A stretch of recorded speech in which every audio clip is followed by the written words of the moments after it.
Hello and welcome, all friends and devotees of yoga, meditation, and Buddhist studies. Today is Tuesday, the 29th. Tuesday, the 29th of September, 2015.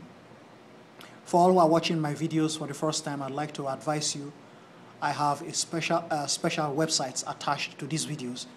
You should proceed and visit the websites. It will make you more able of following my teachings. I'm currently reading my Dhammapada, English translations of the Dhammapada, which I personally did as a research piece many years ago. The Dhammapada, for those who are not aware, the Dhammapada is the summary of the wisdom of the Buddha. It's like the wisdom of the Buddha in a nutshell. Just short summary, summarizing the wisdom of the Buddha.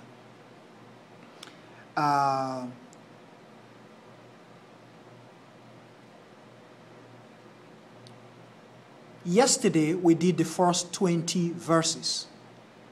Those 20 verses actually were chapter 1. Chapter 1 of Dhammapada has 20 verses. The Dhammapada is broken into 26 chapters. Today, we're going to be working on chapter 2. My objective is to read a chapter a day from my work. And the objective of the Buddha, the objective of the wisdom of the Buddha is to give your minds calm and serenity and tranquility and peace. I always challenge my listeners and say, when I read the Dhammapada to your hearing, and you contemplate on them, and you meditate on them, and you reflect on them, and you don't attain calm and peace and serenity and tranquility, which is the objective, send me an email and let me know. My email address is c.aburime@hotmail.com. Aburime is A-B-U-R-I-M-E. c.aburime@hotmail.com or colorcollege@hotmail.com. Send me an email and let me know. I'm going to start today from verse 21, chapter 2 now. Eternal life comes from being careful, being alert. Doom and ruin result from not being careful, not being alert. Whoever is careful and alert will never be doomed, but those who are never careful, never alert, are already doomed. Verse 22, grasping thoroughly the importance of being careful, being alert, sages delight in it, joyfully imitating the virtues and discipline of the saints. Verse 23, the sages concentrate and contemplate tirelessly and resolutely, diligent in their duties and responsibilities. These are those who arrive at nirvana, the final liberation from shackles, the final liberation from all bondage.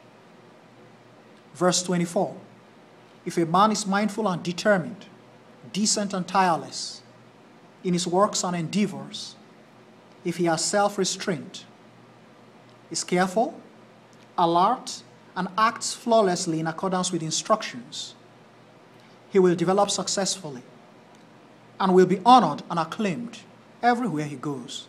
Verse 25, with sheer determination, being sufficiently careful and alert, maintaining self-restraint, with rigorous training and diligence, an intelligent and sober person will found himself an isle that no waters can overwhelm. Verse 26, stupid people lacking knowledge are ensnared in rash living and uncaring attitudes, but an intelligent and sober person is ever careful and quite alert, and he values these qualities even as treasure assets. Verse 27, don't cultivate a rash attitude. Never allow bad habits to continue to develop if you can stop them.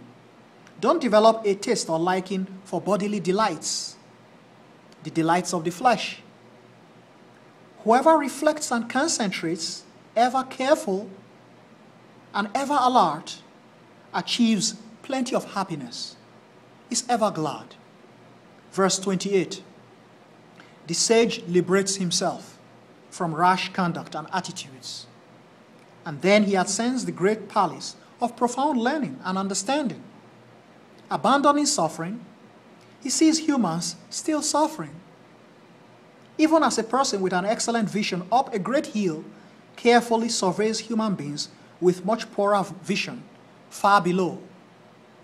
Verse 29, cautious, alert amongst the rash and negligent, awake and watchful, among the slumbering, the slothful, a brilliant person full of good ideas and insight gets far ahead of them all, precisely as a well-trained horse performs in a contest with an ordinary, inferior, untrained horse. Verse 30. Indra was the most distinguished. Indra was the most distinguished among the gods, achieving this supreme throne of authority by being careful and alert. In general, humans consider actions showing carefulness and alertness as praiseworthy, whereas rashness and negligence are ever criticized and best avoided. Verse 31. Finding joy and delight in being careful, being alert, and knowing the troubles with rashness and negligence, a bhikkhu advances towards success like a great burning bush, in which all hindrances on his path, simple and complex, are being destroyed and ruined. Verse 32, concluding chapter 2. Finding joy and delight in being careful, being alert, and knowing the troubles with rashness and negligence, a bhikkhu develops and gradually becomes infallible, never fading away. Truly, he has practically arrived at the vicinity of nirvana. Thanks for listening, folks, and enjoy your reflections and meditations on these pieces. If you have any questions, do not hesitate to contact me at all at the email addresses I've provided. Enjoy your Tuesday, folks. Have a pleasant day. Namo Amitofo.